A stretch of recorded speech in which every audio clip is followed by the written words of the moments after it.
Everyone, I hope you all are learning from my videos. तो इसमें हम बात करेंगे नैनो डीएपी फर्टिलाइज़र, जो कि अब आपने सुना होगा भारत ने रचा एक इतिहास, जैसा मेरे थंबनेल में लिखा हुआ है। तो जो नैनो डीएपी फर्टिलाइज़र है, ये सबसे जो कहते हैं ना, इतिहास में अगर बात की जाएगी तो पूरे वर्ल्ड में हमारे इंडिया ने ये इसको सबसे पहले लेके आए। इंडिया ने इसका इनिशिएटिव लिया है। इंडिया पहले नंबर पे है जिसने नैनो डीएपी फर्टिलाइज़र को यूज़ किया है। अब नैनो का इसमें क्या मतलब होता है और फर्टिलाइज़र क्या होता है और डीएपी क्या होता है, पहले हम उसका मतलब समझेंगे। नैनो से हम इसमें कहते हैं कि नैनो जो हमारा फर्टिलाइज़र सॉलिड फॉर्म में आता था, सॉल्ट के फॉर्म में आता था, तो नैनो का मतलब है उसको हमने लिक्विड फॉर्म में कर दिया है। तो नैनो जो है हमारा लिक्विड फॉर्म में आ गया है। जितने फर्टिलाइज़र है, जो डीएपी है, हम इसको लिक्विड फॉर्म में, लाइक पहले के टाइम में 40-45 केजी की जो होती थी बोरी लेते थे, यूरिया की होगी, डीएपी की होगी, जो कि बहुत कॉस्टली होती थी। ठीक है, अब इसको है ना, जितनी इसके अंदर एनर्जी होती है, जितना इसके अंदर बेनिफिशियल चीज़ें होती है, उतनी ही जो 500 ml की ये बोतल होगी, ये एक बोतल में लिक्विड फॉर्म में जो होगा, इसके अंदर उतनी ही एनर्जी होगी, उतनी ही स्ट्रेंथ होगी, उतना ही बेनिफिट वो हमारी उसको एग्रीकल्चर को देगी। ठीक है, अब इसका पता चल गया आपको। डीएपी क्या होता है हमारा? Di amino phosphate. ये जो फर्टिलाइज़र है, अगर इसको हम सोल्ट की फॉर्म में लेते हैं तो ये बहुत ज़्यादा एक्सपेंसिव पड़ता है। तो इसी चक्कर में लोग क्या करते हैं ना, जो हमारे फार्मर्स होते हैं, वो फार्मर जो होते हैं यूरिया को परचेज़ करते हैं, क्योंकि यूरिया होता है कॉस्ट इफेक्टिव होता है, बहुत ईजी और बहुत चीप रेट में मिल जाता है। पर जो डीएपी है ना, ये हमारा बहुत एक्सपेंसिव होता है। और डीएपी के अंदर क्या होता है, ये हमारे लिए बहुत बेनिफिशियल होता है, क्योंकि इसके अंदर डीएपी के अंदर जो देखा गया है ना, 46% जो होता है हमारे से फॉस्फोरस होता है, फॉस्फोरस। और इसके अंदर 18% अगर बात करें, वो हमारा नाइट्रोजन होता है, जो कि हमारी एग्रीकल्चर के लिए बहुत अच्छा होता है, बहुत बेनिफिशियल होता है। तो डीएपी का मतलब मैंने आपको बता दिया। अब इसमें फर्टिलाइज़र क्या है? अब फर्टिलाइज़र की जब बात आती है तो what is a fertiliser, like आपको पता है एग्रीकल्चर हमारे इंडिया में सबसे टॉप पे माना गया है, क्योंकि एग्रीकल्चर में बहुत सारे फार्मर्स वर्क करते हैं। अब उसमें क्या होता है, कई बार जो वो खेती करते हैं वो ख़राब हो जाती है या उनमें कीड़े लग जाते हैं। उसके लिए हमें क्या नाम है, फर्टिलाइज़र की ज़रूरत पड़ती है कि जो हम वो कर रहे हैं वो अच्छे से हो जाए। तो उस पर फर्टिलाइज़र का छिड़काव होता है, तो उसके जो खाद हम बोल देते हैं, ऐसा खाद के लिए भी वर्क हो जाता है। तो ये हमारा फर्टिलाइज़र होता है जो कि हमारी एग्रीकल्चर को सेव कर सके। तो इसमें जो होता है इंडिया के अंदर है ना, लाइक इंडिया के अंदर हमारे यूरिया का सबसे ज़्यादा यूज़ किया जा रहा है। अब यूरिया का आपको पता है, ये है कॉस्ट इफेक्टिव, बहुत सस्ता चीप रेट पे मिल जाता है। पर हमारी गवर्नमेंट क्या फोकस कर रही है कि हम इसको लेस यूज़ करें, क्योंकि इससे बहुत सारे नुकसान देखने को मिलते हैं। वो नुकसान क्या देखने को मिल रहा है कि हम जब यूरिया की यूज़ कर रहे हैं ना, यूरिया का इंक्रीज़ कर रहे हैं हम यूज़, तो उससे क्या हो रहा है, जो नाइट्रोजन है प्लांट के अंदर वो रिड्यूज़ हो रहा है। नाइट्रोजन जो है हमारा रिड्यूस होने को देख रहा है, और नाइट्रोजन की बहुत ज़्यादा ज़रूरत पड़ती है एज अ, जब प्लांट की ग्रोथ हो रही है तो उसकी रूट की ग्रोथ होने के लिए, रूट की जब ग्रोथ करते ना, उसमें हमें इसकी बहुत ज़्यादा ज़रूरत पड़ती है। तो इसलिए हम क्या कर रहे हैं, यूरिया को थोड़ा सा कम करने की कोशिश कर रहे हैं। गवर्नमेंट जो हमारी इनिशिएटिव्स लेके आ रही है, वो गवर्नमेंट इसीलिए इनिशिएटिव लेके आ रही है कि हम जो यूरिया का है ना, इसकी खपत जो यूज़ करने की, उसे हम लेस कर दें, लेस यूज़ में लिया है। तो इसीलिए हमने ये DAP as a nano DAP fertiliser को नैनो लिक्विड फॉर्म में लेके आए हैं। और यूरिया को हमारे जो फार्मर है क्यों यूज़ करें, आपको पता है यूरिया बहुत चीप रेट में अवेलेबल है। अब सस्ती चीज़ तो ले ही लेते हैं ना लोग, और ये पाउडर फॉर्म में मिलता है, और ये केजीज किलो के बैग में मिलता है। तो ये पहले के टाइम में तो 500,000 रुपये होता था, बट आज के टाइम में अगर कहेंगे तो इसकी जो पूरी बोरी आती है ना, अब मैं इसमें दिखाती हूँ इनकी बोरी, हाँ, इसकी बोरी बहुत महंगी आती है। अगर हम इनका पूरा कंपैरिजन करेंगे तो कंपैरिजन के तौर पे ये अगर हमारी 5,000 की आ रही है, ठीक है, इसकी जो हमारी 5,000 की आ रही है, ऐसा इसके फॉर्म में, ठीक है, ये हमारी 5,000 रुपये की एक बोरी आ रही है, 1 टन। ठीक है, 1 टन अगर हम ले लें, ये 5,000 की पड़ रही है। और अगर हम डीएपी की बात करते हैं तो डीएपी की हमारी पड़ती है 27,000 की 1 टन। तो देख लो कितना एक्सपेंसिव है, इसलिए इसको हम यूज़ नहीं करते। अब इसमें एमओपी भी आ जाता है, एमओपी भी एक बहुत बड़ा बढ़िया फर्टिलाइज़र काउंट होता है, तो वो हमारे कितने का पड़ जाता है 34,000 का। तो इसके एक्सपेंसेस के चक्कर में लोग है ना इसकी लेते हैं यूरिया के, और यूरिया से आपको पता है बहुत सारा नुकसान देखने को मिल रहा है। और अगर मैं अब आपको बता दूं, जो यूरिया हमें मिलता है ना वो वाइट कलर के पाउडर फॉर्म में मिलता है। मैं उसकी फ़ोटो आई थिंक डालना भूल गई हूँ। तो यूरिया ना हमारे वाइट फॉर्म में आता है, वाइट कलर में आपको यूरिया देखने को मिलता है। अब यूरिया जो है वाइट कलर में आ रहा है, तो उसका है ना रॉन्ग यूज़ भी देखा गया है कि लोग है ना उसको गलत तरीके से भी यूज़ कर रहे हैं। लाइक उसको मिल्क में भी मिक्स कर देते हैं, ठीक है, मिल्क में भी यूज़ कर लेते हैं। तो ऐसे इसके भी यूज़ को स्टॉप करने के लिए गवर्नमेंट ने इसमें भी एक इनिशिएटिव लिया था। गवर्नमेंट ने क्या किया था, जो हम यूरिया को है ना ग्रीन कलर की कोटिंग कर देते हैं, ठीक है, यूरिया को इन्होंने ग्रीन कलर की कोटिंग कर दी थी, जो नीम की कोटिंग कहते हैं, नीम की कोट कर दी थी। तो उसकी वजह से क्या है, इसकी खपत जो लोग लेते थे उसमें थोड़ा सा कम वो बदलाव देखा गया था, पर उसके बाद इसको स्टॉप नहीं किया गया और ये फिर से उतना ही कंजप्शन में लोग लेने लग गए। तो इसका मिल्क वगैरह में यूज़ होना, रॉन्ग वे में यूज़ होना तो बंद हो गया था, बट इसके लिए फर्टिलाइज़र के लिए भी वो उतनी ही मात्रा में मिल रहा था। तो इसी कॉन्सेप्ट को जब हमने नीम का जो कॉन्सेप्ट यूज़ करा था, तो हमने ग्रीन कोटिंग, इस कॉन्सेप्ट को क्या नाम दिया था, ग्रीन कोटिंग। ग्रीन कोटिंग जो नीम की कोटिंग कर रहे हैं हम यूरिया के ऊपर, कि उसका जो मिल्क में यूज़ हो ना वो कम हो जाए। और उसके चक्कर में क्या रहा है, ये लाइक जो नॉन एग्रीकल्चर हमारा मिल्क का एग्रीकल्चर में तो है नहीं, ये नॉन एग्रीकल्चर में यूज़ हो रहा था, तो इस नॉन एग्रीकल्चर में इसको स्टॉप कर दिया गया। तो ये सारी चीज़ें देखी जा रही थी यूरिया के उसमें। तो आज के टाइम में जैसे जो अब नैनो डीएपी आया ना, इससे पहले हमारा एक आया था नैनो यूरिया, ठीक है। नैनो यूरिया भी बोतल की फॉर्म में आया था, नैनो यूरिया भी हमारा बोतल की फॉर्म में आया था, लिक्विड की फॉर्म में आया था। तो इसको नैनो यूरिया और डीएपी जो डाईअमाइनो हमारा फॉस्फेट होता है, ये भी हमारे दोनों को दोनों बैग के फॉर्म में मिलते थे। तो नैनो यूरिया भी आ गया था सबसे पहले, जो उसको यूज़ किया गया था लिक्विड फॉर्म में। फिर उसके बाद अब है ना जो रिसेंटली नया जो इनिशिएटिव आया वो हमारा नैनो डीएपी का आया है। इससे बहुत ज़्यादा बेनिफिट होने वाला है हमारी जो एग्रीकल्चर फील्ड में। तो हमने वाई नैनो, अब आपको एक क्वेश्चन दिमाग में उठ रहा होगा कि वाई नैनो, हमने ये लिक्विड फॉर्म में इसको क्यों लेके आया डीएपी। एक तो आपको पता ही चल गया कि कॉस्ट इफेक्टिव, जो जितना महंगा मिल रहा था उसको भी शिफ्ट कर पाए, ठीक है। और दूसरा जो हम सॉलिड फॉर्म में ले रहे हैं उसको तो शिफ्ट कर दिया लिक्विड में, और कॉस्ट इफेक्टिव भी बच गया।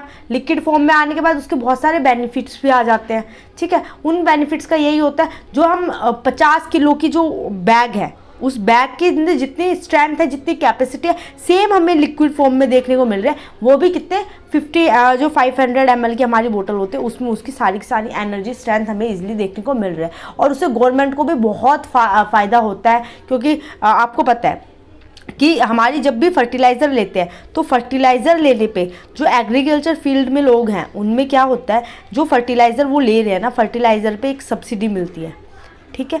वो जो सब्सिडी है वो लाइक कौन सा हमने जो ये उसके बेस पे मिलेगी, आपने कौन सा फर्टिलाइज़र लिया है।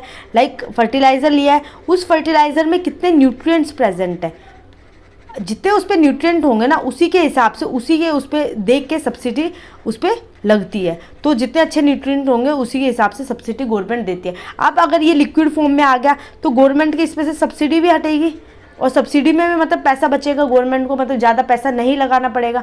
फार्मर की इनकम भी इंक्रीज़ हो रही है, फार्मर इसमें कम पैसा लगा रहा है, पर जो हमारी ग्रो हो रही है, प्रोडक्शन हो रहा है क्रॉप का, वो अच्छा हो रहा है। ये इन्वायरमेंट फ्रेंडली है, हमारा इन्वायरमेंट पे कोई नुकसान नहीं दे रहा,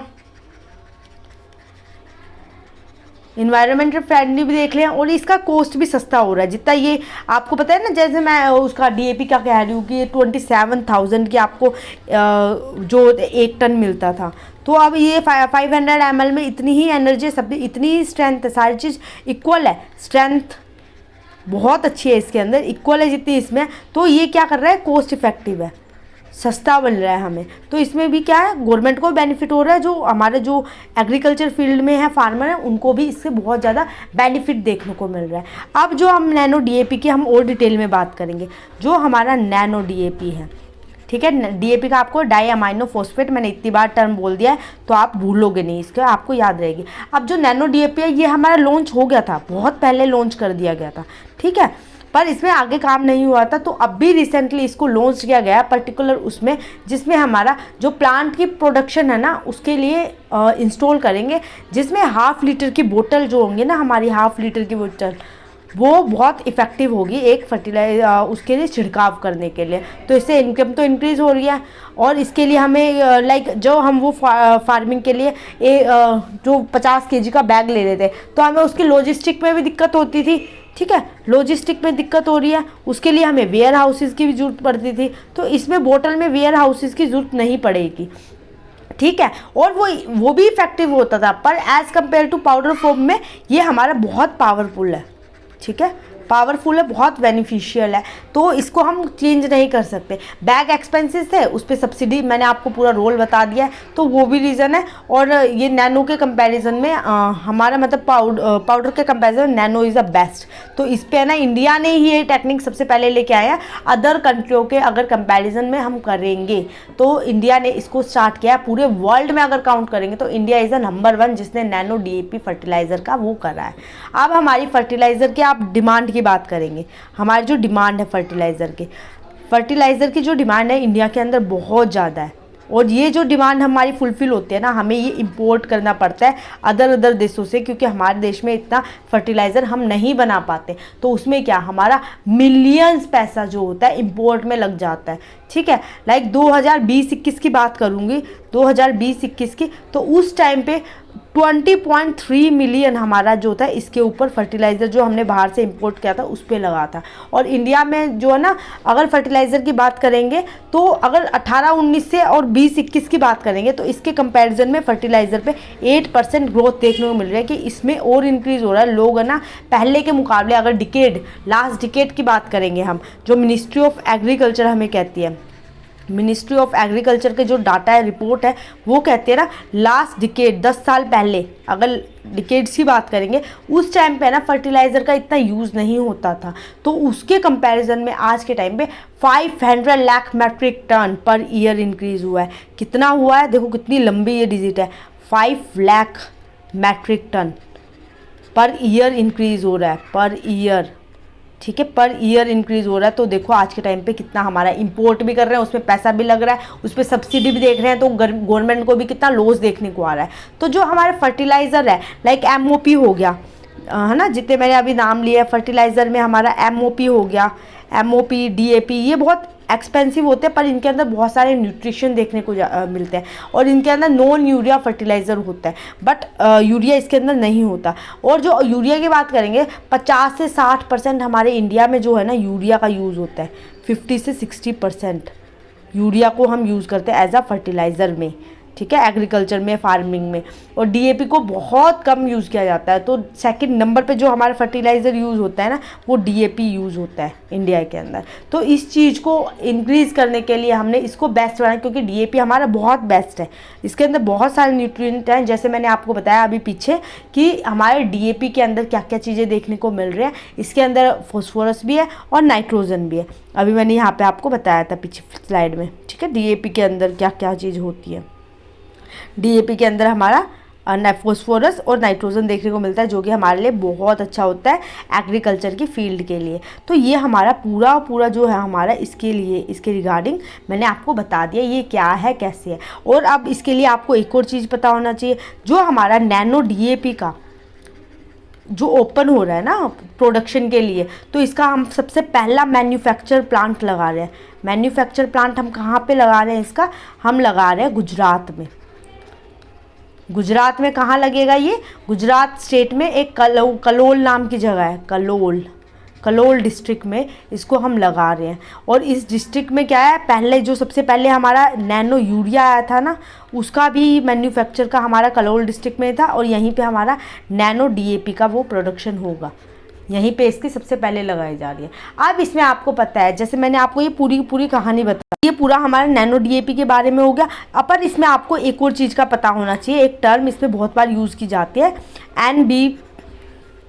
NB न्यूट्रिशन बेस्ड, और जो हमारी सब्सिडी होती है, ये मैंने आपको बता दिया, न्यूट्रिशन के बेस पे सब्सिडी दे रहा है। तो मैं आपको इसको थोड़ा सा एक्सप्लेन कर देती हूँ। न्यूट्रिशन बेस्ड सब्सिडी हमारी, ये जो इसकी फुल फॉर्म लिखती हूँ, न्यूट्रिशन बेस्ड सब्सिडी। ये हमारी सबसे पहले कब आई थी? ये हमारे 2010 में आई थी। इसमें क्या था, गवर्नमेंट जो है लोगों को, जो फार्मर्स हैं उनको सब्सिडी प्रोवाइड कर रहे हैं। सब्सिडी किसके बेसिस पे कर रहे हैं कि जो वो फर्टिलाइज़र वो ले रहे हैं उस फर्टिलाइज़र के अंदर कितना न्यूट्रिशन प्रेजेंट है, कितना न्यूट्रिशन है, कितना अच्छा वो फर्टिलाइज़र है, उसकी क्या क्वालिटीज़ हैं, ठीक है, उसकी क्वालिटीज़ को देख रहे हैं, कितना अच्छा क्वालिटी वर्क कर रहा है, उसकी वैल्यू क्या है, ठीक है। इसके बेस पे एक क्राइटेरिया सेट है, एक टारगेट सेट है गवर्नमेंट का, उसके बेस पे लोगों को वो सब्सिडी प्रोवाइड करते हैं।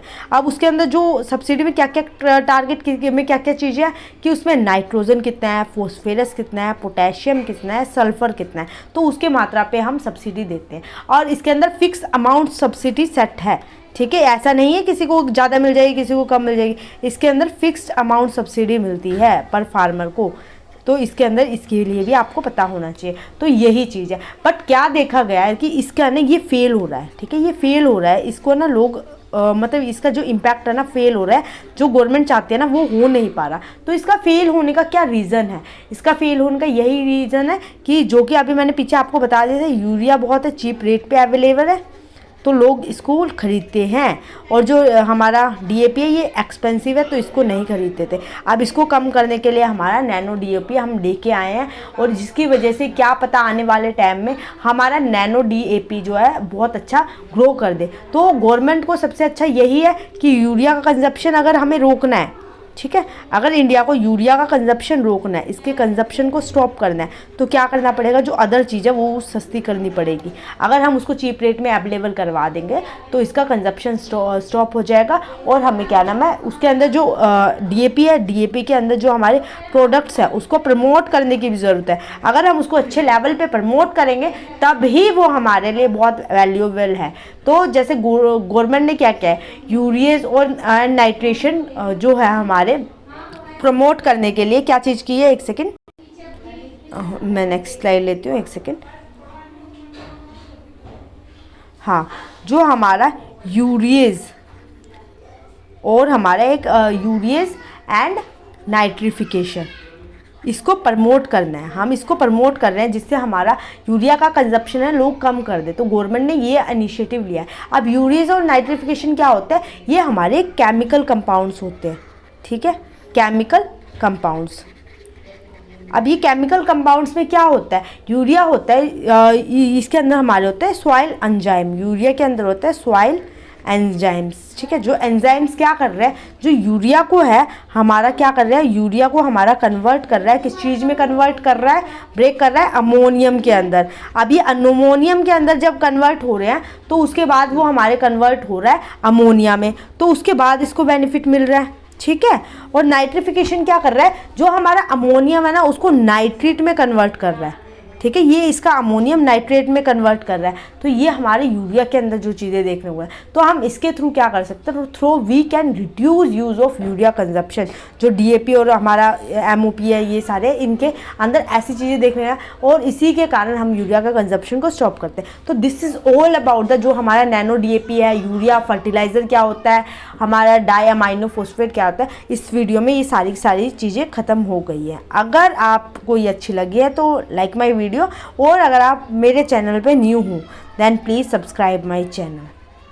Thank you so much.